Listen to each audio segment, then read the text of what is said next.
تو پھر تو میرے خیال پوری دنیا کو روزانہ ناچتے ہی نظر آنا چاہیے، ہر کوئی بندہ آتے جاتے جناب پھدکتا ہی نظر آ رہا اور وہ جناب اسی طرح کی حرکتیں کر رہا، لیکن ایسا نہیں ہے۔ اس کا مطلب یہ ہوا کہ یہ بھی جو ہے نا وہ just for answer, just for reply کے طور پہ یہ الفاظ جو بولے جا رہے ہیں۔ اچھا، دوسری بات یہ ہے کہ آپ کسی شے کے ساتھ صرف یہ نہیں دیکھتے اس سے فوائد کیا ہے، ٹھیک ہے، آپ اس کے ساتھ یہ بھی دیکھتے ہیں کہ اس کے ساتھ نقصانات کیا ہیں، ٹھیک ہے۔ اب مثال کے طور پہ میں عرض کروں، فوائد تو رشوت لینے میں بہت ہے، ٹھیک ہے، پرابلم تو دینے والے کو ہے نا، جی جی، لینے والے کے تو فائدے ہی فائدے، ٹھیک ہے۔ اور اگر وہ ہو کسی ایسے ملک میں کہ جہاں پر رشوت لینے کا پتہ بھی نہیں چلتا، ٹھیک ہے، اور پکڑا بھی نہیں جاتا، ٹھیک ہے، تو پھر تو بلے ہی بلے، ٹھیک۔ تو آپ کیا بولیں گے؟ چونکہ رشوت لینے کے اندر بہت سارے فوائد ہیں، آدمی کھاتا پیتا اچھا ہے، پہنتا اچھا ہے، گاڑی اچھی لے لیتا ہے، رہتا اچھی جگہ پہ ہے، بچے اچھی جگہ پڑھاتا ہے، تو اس کو رشوت لینی چاہیے؟ ایسا نہیں ہوگا، ٹھیک ہے۔ اچھا، اسی طرح فائدے کے اندر تو ڈکیتی بھی ہے۔ ڈاکو کہاں پوری زندگی بیچارہ دیہڑیاں لگاتا ہے، تھوڑے سے پیسے ملتے مہینے کے بعد جا کے، ایک ہی ڈکیتی کے اندر ساری دل کی حسرتیں نکل جاتی ہیں، تو کیا مطلب ہے کہ اتنا بڑا فائدہ تو اس کو ڈکیتی کی اجازت دے دیں؟ اچھا، قرآن پاک نے تو واضح طور پہ فرمایا کہ شراب اور جوئے کے اندر فوائد ہیں، ٹھیک ہے، تو قرآن پاک کی آیت ہے، یسألونک عن الخمر والمیسر، کہ اے نبی یہ تم سے سوال کرتے ہیں شراب اور جوئے کے بارے میں، قل فیہما اثم کبیر ومنافع للناس، تم انہیں جواب دو کہ شراب اور جوئے ان دونوں کے اندر بہت بڑا گناہ ہے اور لوگوں کے لیے بہت سے فائدے، ٹھیک۔ تو آپ دیکھیں قرآن فرما رہا ہے کہ شراب میں فائدے، ٹھیک ہے، قرآن فرما رہا ہے کہ جوئے میں فائدے، اور ہوتے بھی، شراب پینے والا بھی فریش ہو جاتا ہے، شراب پینے والا بھی غم مٹاتا ہے، شراب پینے والا بھی اپنے خیالات سے نکل آتا ہے، بعض اوقات سردی لگ رہی ہوتی ہے تو اس سے بچت ہو جاتی ہے، اس لیے ٹھنڈے ملکوں میں زیادہ شراب پی جاتی ہے۔ اچھا، جوئے کے اندر اتنے سارے پیسے مل جاتے ہیں، فوائد تو ہیں، لیکن اس کے ساتھ جو نقصانات ہیں اس میں اللہ تعالیٰ نے نقصانات نہیں گنوائے، ٹھیک ہے، اللہ تعالیٰ فرمائے گناہ بہت بڑا ہے، اللہ اللہ اللہ، ٹھیک ہے۔ نقصانات تو آپ عقلی طور پہ گنوائیں گے نا، کہ بھئی جوئے کے اندر اگر ایک بندے کا فائدہ ہے تو جس کا نقصان ہوا وہ ایک آدمی نے 1 کروڑ کما لیا، لیکن جس کا 1 کروڑ گیا، اللہ، جس کا گھر بکا، جس کا زندگی کی جمع پونجی ختم ہوگی، اس کا کیا بنے گا؟ تو یہ نقصانات ہیں، لیکن عقلی نقصان نہیں گنوائے۔ اچھا، اسی طرح شراب کے جو نقصانات ہیں عقلی بہت ہیں، ہم سے زیادہ تو انگریزوں نے اس کی خباستیں لکھی ہوئی، ہر دوائی کے اوپر لکھا ہوتا ہے کہ یہ دوائی شراب کے ساتھ نہیں چلانی، ٹھیک ہے، لیور تباہ، جگر تباہ، لنگس تباہ، کڈنی تباہ، معدہ خراب، دماغ خراب، آنکھیں خراب، وہ پوری ایک لسٹ دی ہوتی اس کے ساتھ، لیکن قرآن پاک نے ان میں سے کوئی شے نہیں گنوائی، ٹھیک ہے، فرمایا اثم کبیر، گناہ بہت بڑا ہے، ٹھیک ہے۔ وہ گناہ یہ ہے کہ خدا نے اس سے منع فرمایا ہے، یعنی بعد میں جب جا کے اس کو حرام قرار دے دیا گیا، تو جو خدا کی ممانعت ہے اس کے اندر، وہ ممانعت جو ہے وہ اس کی خلاف ورزی کرنا گناہ ہے، لہٰذا اس گناہ کے مقابلے میں اب کسی بھی فائدے کو نہیں دیکھا جائے گا، ٹھیک ہے۔ اسی طریقے سے یہ جو گانے بجانے کا معاملہ ہے، اب اس کے ساتھ جو فوائد ویسے تو بیان کی ہے کہ آپ نے بیان کر دیے، اولاً تو وہ ہے نہیں، ٹھیک ہے، لیکن چلیں مان لیا کہ کچھ نہ کچھ اس کے ساتھ ہو بھی جاتے ہیں، تو بات یہ ہے کہ جب اللہ تعالیٰ نے کسی شے کو اتنے شد و مد سے حرام قرار دیا ہے اور اسے ناجائز قرار دیا اور اس پر اتنی وعید بیان فرمائی، اور احادیث طیبہ کے اندر بھی اس کے بارے میں اتنی سختی کے ساتھ ممانعت فرمائی گئی، تو اب مسلمان اس کے ساتھ متعلقہ فوائد کو دیکھے گا یا خدا رسول کے فرمان کو دیکھے گا؟ مسلمان کا تو طریقہ ہی یہ ہے کہ وہ خدا کے فرمان کو پہلے دیکھتا ہے، فوائد اس کے بعد ہے، فوائد اس کے بعد ہے، ورنہ تو اگر فوائد اور منافع پر مدار رکھ کے اپنی زندگی کے فیصلے کرنے لگ جائیں گے تو پھر جو کلمہ پڑھا وہ خدا کا رسول کا نہیں پڑھا ہوا، پھر وہ فوائد اور منافع کا پڑھا ہوا ہے، پھر خدا رسول کا حکم آپ کے لیے فائنل نہیں ہے، آپ کے لیے جو مفاد، آپ کی مفاد پرستی ہے، جو آپ کے ذاتی منافع ہیں، ذاتی فوائد ہیں، وہ پھر جو ہے وہ دوسروں کے اوپر فوقیت رکھتے ہیں، جبکہ مسلمان کا یہ طریقہ نہیں ہے۔ بہت مرتبہ ایسا ہوتا ہے کہ کلمہ پڑھنے کے اوپر اس قدر انسان کو جو ہے مخالفت برداشت کرنا پڑتی ہے، تکلیفیں برداشت کرنا پڑتی ہے، تو اس کے لیے تو کلمہ پڑھنا پھر درست نہیں ہوگا، ٹھیک ہے، کیونکہ اس کے ساتھ اتنی تکلیفیں وابستہ ہیں، جان دینی پڑ جاتی ہے، لیکن ایسا نہیں ہے۔ کلمہ ہی پڑھا جاتا ہے. یہ نہیں دیکھا جاتا کہ جناب کلمہ نہ پڑھنے سے میں بڑا کمفرٹیبل ہوں, گھر پہ رہتا ہوں, گھر والے مجھے سہولیات دے رہے, کلمہ پڑھنے کی صورت میں گھر والے مجھے گھر سے نکال دیں گے, میری سہولیات کو ختم کر دیں گے, اس کو نہیں دیکھا جاتا. تو بات یہ ہے کہ یہ جتنے بھی تھوڑے بہت فوائد ہیں, اول تو ان سب کا ویسے متبادل موجود ہے. بھئی آپ کو فریش ہونا ہے اور ٹینشن آپ کو ختم کرنی ہے تو ویسے ہی ایکسرسائز کر لیں. ڈانس کے اندر ایسی کون سی مصیبت ایکسرسائز ہوتی ہے کہ وہ تو ٹھیک ہے اور آپ کو ویسے ایکسرسائز کرنے سے پرابلم ہو رہا ہے تو دوسری ایکسرسائز کر لیں آپ. تو لہٰذا اولا تو ان کے اندر جو فوائد ہیں اس کے متبادل چیزوں کے اندر فوائد موجود ہیں. لیکن میں یہ کہتا ہوں کہ اگر 100% ناچ گانے میں فائدے ہی فائدے ہوں, برکتیں ہی برکتیں ہوں اس کے اندر بقول غیر, اور اس کو ترک کرنے میں کوئی فائدہ بھی نہ ہو, لیکن اگر خدا رسول کا حکم آ گیا تو پھر تو یہی ہے کہ دن کو رات کہا تو رات ہے, رات کو دن کہا تو تو پھر دین ایمانی ہے. سبحان اللہ سبحان اللہ. تو مدنی چینل کے ناظرین, 100 باتوں کی ایک بات کہ جسے اللہ رب العزت نے اور اس کے پیارے محبوب صلی اللہ علیہ وسلم نے حرام قرار دے دیا, وہ حرام ہے, وہ ناجائز ہے, اگرچہ اس کے بہت سے منافع ہوں, اور جو حلال ہے تو وہ حلال ہے. اور ہمیں حلال و حرام میں شرعی احکامات کو دیکھنا ہے. فوائد و نقصانات ضمنی چیزیں ہیں, وہ ہمیں معلوم ہوں یا نہ ہوں, لیکن اصل چیز جو ہے وہ شرعی احکامات جیسے بیان کیے گئے ہیں ویسے ہی ان پر عمل کرنا ہے.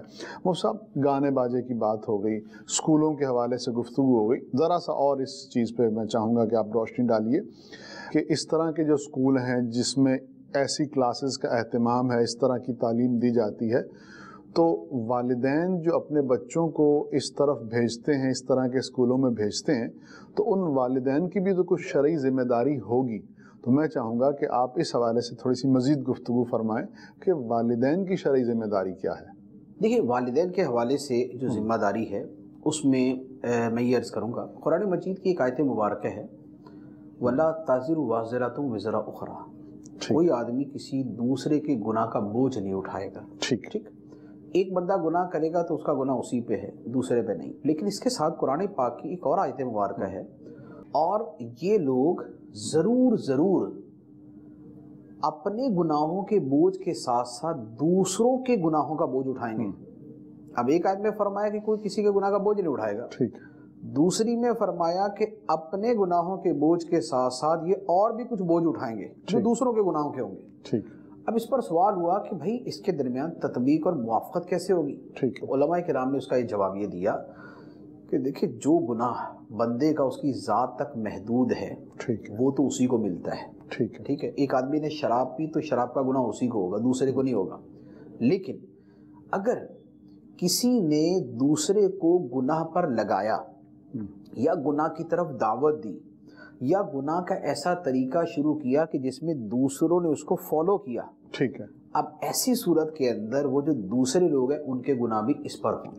ٹھیک ہے, حدیث مبارک ہے, مسلم شریف کی حدیث مبارک, نبی پاک صلی اللہ تعالیٰ علیہ وآلہ وسلم نے فرمایا کہ جس نے دین کے اندر کوئی برا طریقہ شروع کیا تو اس بندے پر اس برے طریقے کا بھی گناہ ہوگا, اور جو لوگ اس برے طریقے کو اپنائیں گے ان کا بھی گناہ اس شروع کرنے والے کو ہوگا, بغیر اس کے کہ عمل کرنے والے کے گناہ میں کمی ہو. یعنی جو گناہ کرنے والے ان کو گناہ جدا ملے گا, اور جس نے انیشیٹو لیا, شروع کیا, اس کو گناہ جدا ملے گا. ایک حدیث مبارک.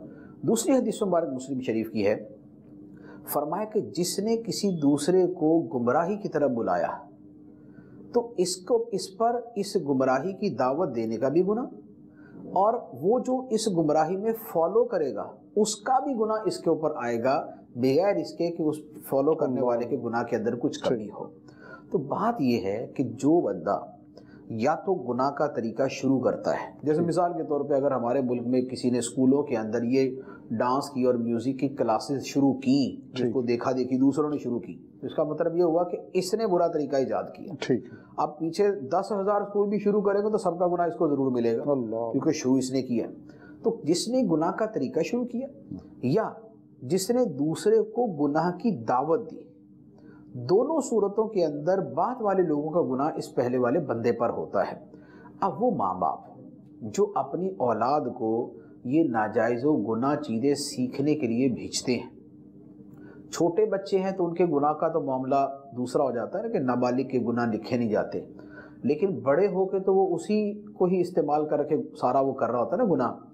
تو ان کے گناہ جبکہ وہ بچے ہیں ان کو ابھی گناہ نہیں مل رہا، لیکن ماں باپ کو پھر بھی مل رہا ہے. اللہ بچوں کو نہیں مل رہا لیکن ماں باپ کو مل رہا ہے کہ یہ تو اس کی بری تربیت کے اندر پورے دخیل ہیں اور پورے اس کے اندر حصہ لے رہے ہیں، اور بڑے ہو کے جو وہ کرے گا اس معاملے کے اندر اس کا گناہ ان ماں باپ کو ملے گا. ہمارے دین نے ہمیں بڑی خوبصورت تعلیم دی ہے، فرمایا کہ کلکم راع وکلکم مسئول عن رعیتہ. سبحان اللہ. تم میں ہر بندہ نگہبان ہے اور اس سے ان افراد کے بارے میں پوچھا جائے گا جو اس کی نگرانی میں ہیں. تو ماں باپ سے بڑھ کے نگران کون ہوگا اور اولاد سے بڑھ کے ان کی نگرانی کے اندر کون ہوگا؟ اولاد جو ہے وہ تو ٹوٹل ڈیپینڈنٹ ہوتی ہے اپنے ماں باپ کے اوپر.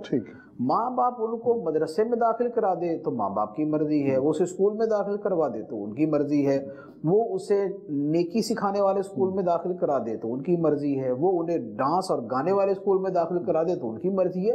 بچے کے اندر تو فیصلے کی قوت نہیں ہوتی، وہ تو اپنے فیصلے نہیں کر پاتا. بڑا ہوتا ہے، سمجھ بوجھ آتی ہے تو اپنے فیصلے شروع کرتا ہے، ورنہ دنیا کے اندر 3-4 سال کا بچہ جو ہے اس کے ماں باپ بھی فیصلہ کرتے ہیں. تو لہذا یہ ماں باپ جو اپنے بچوں کو ایسی جگہوں پر بھیجتے ہیں کہ جہاں پر ان کو گناہ کی تربیت دی جا رہی ہے، تو بچوں کو گناہ تو نہیں ہوگا نابالغی کی عمر میں، لیکن ان کو بھیجنے والوں کو گناہ ضرور ہوگا.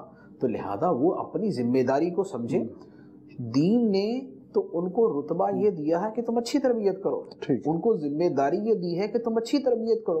حدیث مبارک کے اندر فرمایا گیا کہ والدین کی طرف سے، والد کی طرف سے اولاد کے لیے بہترین تحفہ یہ ہے کہ اسے اچھے آداب سکھائے. سبحان اللہ. اور اچھے آداب کے اندر ادب دین جو ہے، دین کا ادب جو ہے یہ سب سے مقدر، یہ سب سے فوقیت رکھتا ہے.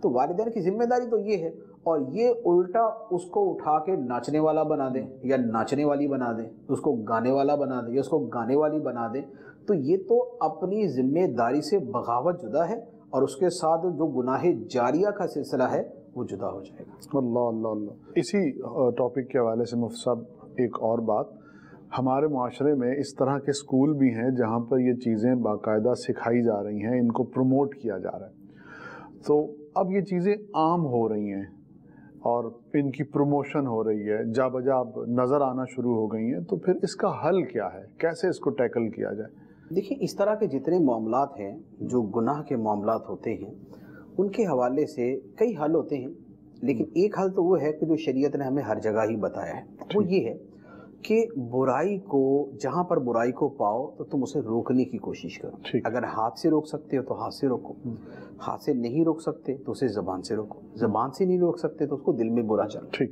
اب جہاں تک ہاتھ سے روکنے کا تعلق ہے تو یہ تو ہوتا ہے اصحاب اقتدار کے ساتھ، حکومت کے ساتھ، گورنمنٹ کے ساتھ، اور جو یعنی یہ ادارے ہوتے ہیں ان کے ساتھ. جو پبلک ہے یا جو علماء ہیں یہ تو کوئی سزا دے کے خود سزا نہیں دے سکتے، کسی کو مار کے نہیں روک سکتے، لہٰذا یہ والا معاملہ تو حکومت کے ساتھ ہو جاتا ہے. لیکن ایٹ لیسٹ زبان کے ساتھ روکنا جو ہے یہ تو سب کا ہی کام ہے، یہ صرف علماء کے ساتھ خاص نہیں ہے، اس کے اندر تو عوام بھی شامل ہے.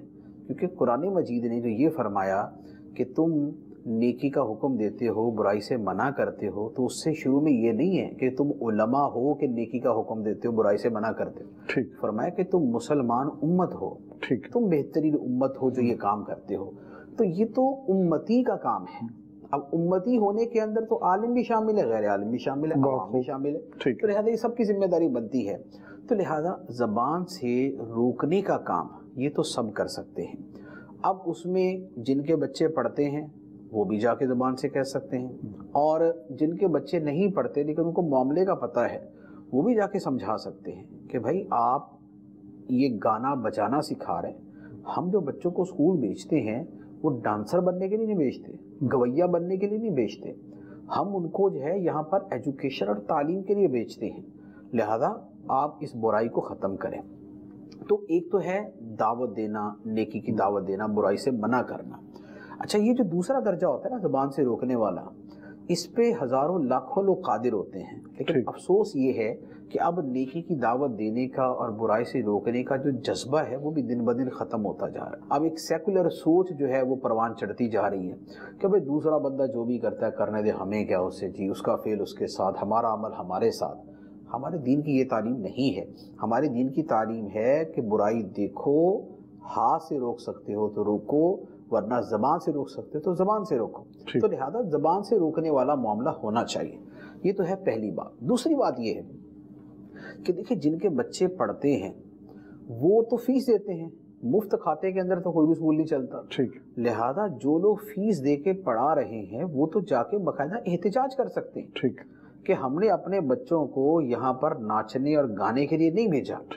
ہم نے ان کو یہاں پر خواہ وہ اردو پڑھیں، وہ اسلامیات پڑھیں، وہ انگلش پڑھیں، وہ میتھ پڑھیں، وہ جغرافیہ پڑھیں، وہ دیگر جو بھی سائنسز پڑھائی جاتی ہیں وہ پڑھیں. ہم نے اس کے لیے بھیجا ہے.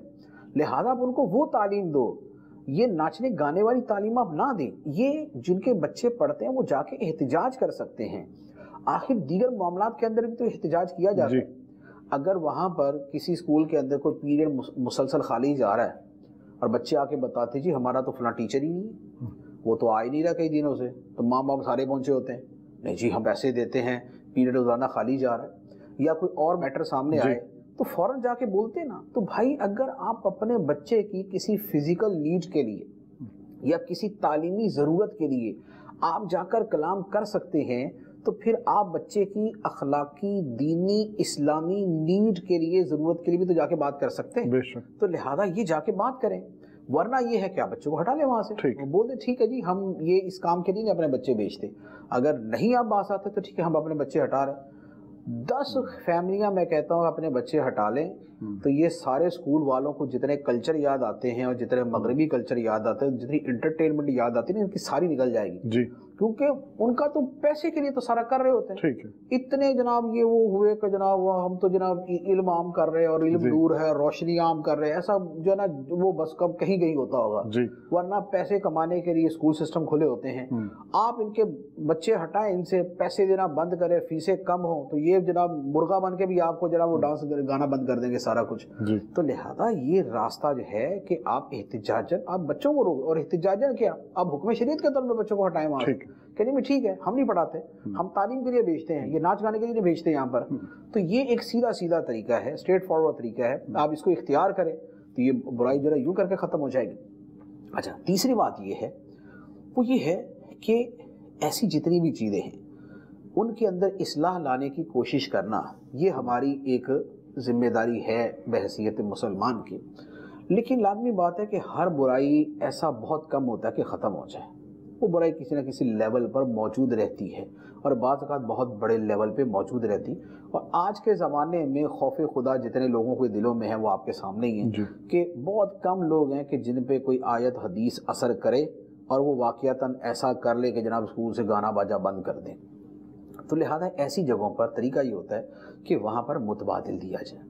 آپ متبادل وہ اسکول سسٹم شروع کریں کہ جن کے اندر آپ اسلام کے قوانین کے، قواعد کے، اصولوں کے مطابق تعلیم دے سکیں، جس میں گانا باجا نہ ہو، ہاں اس میں تلاوت و نعت ہو، سبحان اللہ. جس کے اندر گانا باجا نہ ہو، ہاں اس کے اندر آپ وطن کے ساتھ محبت دیں. جس کے اندر گانا باجا نہ ہو، ہاں ان کے اندر غلبہ اسلام کا، اسلام کی محبت، دین کی محبت آپ پیدا کریں. تو آپ متبادل ایسے اسکول دیں.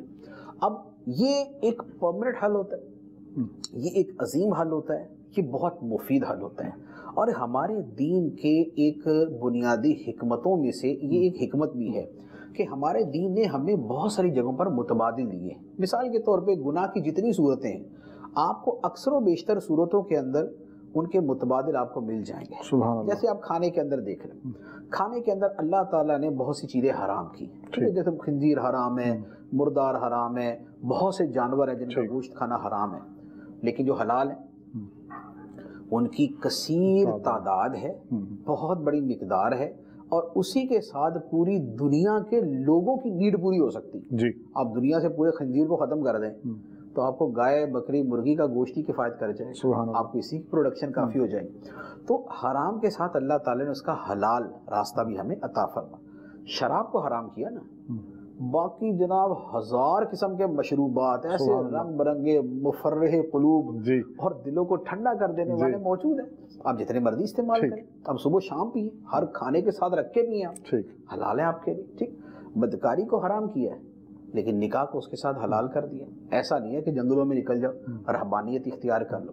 تو ہمارے دین کا طریقہ یہ ہے کہ حرام چیزوں کی جہاں ممانعت فرماتا ہے اس کے ساتھ بکثرت اس کی متبادل جو حلال صورتیں ہوتی ہیں وہ بھی عطا فرماتا ہے. اب یہ تعلیم کا نظام ہے, تعلیم کا جو سسٹم ہے, اگر اس کے اندر کسی اسکول کے اندر بے دینی کو ایڈ کیا جا رہا ہے, کسی اسکول کے اندر لادینیت ساتھ سکھائی جا رہی, کسی اسکول کے اندر جو ہے لبرلزم ساتھ ڈالنے کی کوشش کی جا رہی, یا گانا بجانا اس کے اندر ڈالا جا رہا ہے, تو پھر اس کا متبادل دین کی اس حکمت کو سامنے رکھ کے یہ بنتا ہے کہ اس کے مقابلے کے اندر جو اسلامک رولز کے مطابق اسکول ہیں وہ بھی شروع ہوں اور وہ بھی چلیں, اور وہ ایک آدھ کسی جو ہے نا وہ فرد کا کر لینا کفایت نہیں کرتا. دنیا بڑی وسیع ہے. آپ کیا فیجی کے جزائر سے لے کے اور افریقہ کے آخری کونے تک کیا آپ یہ بولیں گے کہ ایک اسکول سسٹم کافی ہو جائے گا؟ ایسا نہیں ہوگا. جو مسلمان درد دل رکھنے والے ہیں, جو خوف خدا رکھنے والے ہیں, جو دین کی سینسٹیویٹی کو سمجھتے ہیں, جو یہ سمجھتے ہیں کہ میری یہ ذمہ داری ہے کہ بحیثیت مسلمان میں دین کو اور اسلام کو میں اس کی ترویج کے لیے کوشش کروں اور میں گناہ کو روکنے کے لیے کوشش کروں, تو اس طرح کے بہت سے افراد کو ایفرٹس کرنی ہوں گی, اس طرح کے بہت سے افراد کو انیشیٹو لینا ہوگا, ابتدا کرنی ہوگی, اور وہ جگہ جگہ اپنے اپنے انداز کے اندر کام کریں گے تو اس کے ذریعے پھر ایک متبادل ملے گا. اور یہ ایک پرماننٹ حل ہے, یہ ایک مستقل حل ہے کہ جس کے ذریعے اس برائی کا مقابلہ کیا جا سکتا ہے. سب یہ ساری جو باتیں ہم نے ڈسکس کی, بالخصوص ناچ گانا, یہ گویا کہ ایک آزادی کی قسم ہے اور آج لوگ آزادی چاہتے ہیں. بات کیسے شروع کریں گے کہ انسان آزاد پیدا ہوا ہے, اس کو آزاد ہی رہنا چاہیے, اس کو آزاد ہی رہنے دیجئے. مذہب ایک قید ہے اور انسان کو مذہبی قیود میں جکڑا ہوا نہیں ہونا چاہیے بلکہ اسے آزاد ہونا چاہیے. کیا فرماتے ہیں آپ؟ دیکھیں یہ تو جملہ ہی عجیب ہے کہ انسان جیسے پیدا ہوا اس کو ویسے ہی رہنا چاہیے. جب بچہ پیدا ہوتا ہے تو اس کو بولنا نہیں آتا تو ساری زندگی گونگا رہنا چاہیے اس کو. تو یہ کوئی بات ہی نہیں ہے کہ بھئی کسی قسم کی قید نہیں ہونی چاہیے. بات یہ ہے کہ چونکہ مذہب قید لگتا ہے تو لہذا وہاں تو بول دیا کہ انسان تو آزاد پیدا ہوا ہے, مذہبی قیود نہیں ہونی چاہیے. تو بھئی انسان آزاد پیدا ہوتا ہے, اس پہ کوئی ملکی قانون کی بھی قید نہیں ہونی چاہیے, اس پر معاشرے کی کسی قید کو بھی نہیں ہونا چاہیے, اس پر کلچر اور ثقافت کی کسی قید کو نہیں ہونا چاہیے, اس پر خاندانی کوئی قید نہیں ہونی چاہیے. تو کیا اس کو بھی تسلیم کریں گے؟ نہیں کر سکتے نا. ہر بندہ جو شعور رکھتا ہے وہ سمجھتا ہے کہ بھئی انسان جو ہے وہ معاشرے میں رہتا ہے, وہ جنگل میں نہیں رہتا. جنگل کے اندر رہنے والے جانور بغیر کسی قید کے رہتے ہیں. ان کے اوپر نہ لباس کی قید ہوتی ہے, نہ ان کے اوپر کھانے پینے میں کوئی قید ہوتی ہے, نہ ان میں لڑنے مرنے کے اندر کوئی قید ہوتی ہے, جو مرضی کرتے رہیں. لیکن انسان جانور نہیں ہے, انسان انسان ہے. لہذا اسے اپنی جو فیملی کی جو چیزیں ہوتی ہیں اس کو قید نہیں کہا جاتا, اس کو بعض اوقات ذمہ داری کہتے ہیں, اسے بعض اوقات لحاظ کرنا کہتے ہیں. تو جو باشعور اور تمیزدار انسان ہوتا ہے وہ بہت سی اس طرح کی ذمہ داریوں کا بوجھ اٹھاتا ہے, وہ بہت سی ایسی روایات کو اپنے جو ہے وہ ساتھ لے کے چلتا ہے.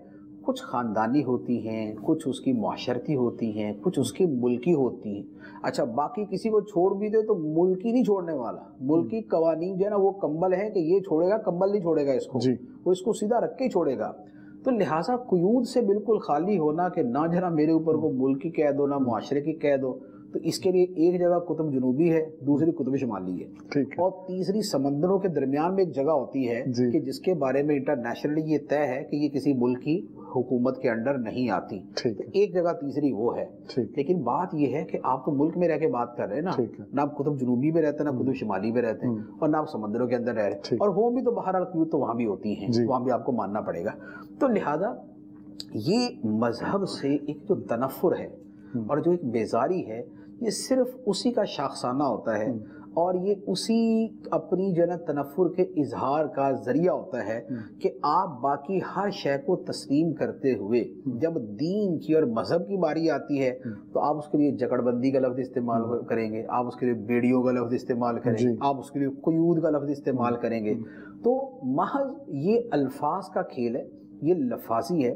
ورنہ جیسی لفاظی آپ مذہب دین کے بارے میں استعمال کرتے ہیں، آپ برائے مہربانی وہی الفاظ آپ اپنے ملک کے قانون کے بارے میں استعمال کریں، یا جس جگہ پر آپ نوکری کرتے ہیں تو آپ اپنے اس آفس اور اپنے اس ادارے کے بارے میں وہی الفاظ استعمال کریں کہ جناب میں کام تو کرتا ہوں، مثال کے طور پہ جیسے ہم پاکستان کے اعتبار سے بات کریں کہ میں کام کرتا ہوں آبڈا کے اندر، ٹھیک ہے، بجلی کے محکمے میں، لیکن میں تو آزاد پیدا ہوا تھا، چونکہ میں آزاد پیدا ہوا تھا لہذا اس محکمے کی جکڑ بندیاں اور اس کی قیودات اور اس کی شکلز اور اس کی بیڑیاں اور اس کی ہتھکڑیاں آج سے میں توڑتا ہوں۔ وہ تمہیں نوکری سے باہر نکال دیں گے، پھر تم باہر بیٹھ کے بھیک مانگو گے مجھے نوکری دوبارہ دے دو۔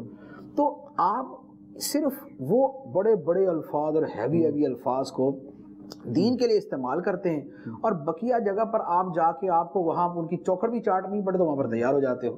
تو لہٰذا یہ محض ایک فضول قسم کے جملے ہیں کہ جناب ہم تو آزاد پیدا ہوئے تھے تو ہمیں تو جکڑ بندیوں سے آزاد ہونا چاہیے۔ کون سی جکڑ بندیوں سے آپ کو آزاد ہونا چاہیے؟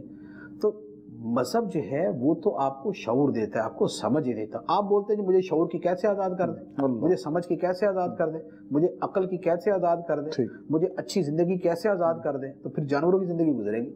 تو لہٰذا یہ ایک فضول قسم کے جملے ہیں۔ فی نفسی جملہ ٹھیک ہے کہ انسان آزاد پیدا ہوا، لیکن وہ کسی خاص جگہ میں استعمال کیا جائے گا نا۔ انسان آزاد پیدا ہوا اس طرح کا جملہ تو غالباً حضرت عمر فاروق رضی اللہ تعالیٰ عنہ کا بھی، لیکن وہ اس اعتبار سے ہے کہ آپ ان کے اوپر اپنی طرف سے ایسی قیود وہ نافذ نہ کر دیں کہ جو عقل کے بھی خلاف ہے، دین کے بھی خلاف ہے۔ اس اعتبار سے اس کانٹیکس کے اندر کسی کا بڑا جملہ ہوگا، لیکن اس معنی کے اندر کہ جناب انسان آزاد پیدا ہوا لہذا ساری زندگی آزادی کو مقدر ہے، تو یہ درویشی والی پتہ نہیں کون سی باتیں جناب وہ کر رہے ہیں کہ جناب انسان کو آزاد ہونا چاہیے۔ بہت خوب۔ آزادی، مطلق آزادی تو اس دنیا میں میسر نہیں ہے، ہر چیز سے آزاد ہو سکتے ہیں لیکن جس ملک میں رہتے ہیں اس کے قانون سے آزاد نہیں ہو سکتے۔ اللہ اکبر۔ بہت خوبصورت طریقے سے سوال کا جواب دیا گیا۔ مدنی چینل کے ناظرین انشاءاللہ دوبارہ سلسلے کے ساتھ حاضر ہوں گے۔ اللہ کریم ہمارا حامی و ناصر ہو۔ صلو علی الحبیب صلی اللہ تعالی علی محمد صلی اللہ علیہ وسلم۔ اندھیروں سے نکالے یہ پھیلائے اجالے، یہ کھولے بند آنکھوں کو گرتوں کو سنبھالے، یہ علم روشنی ہے۔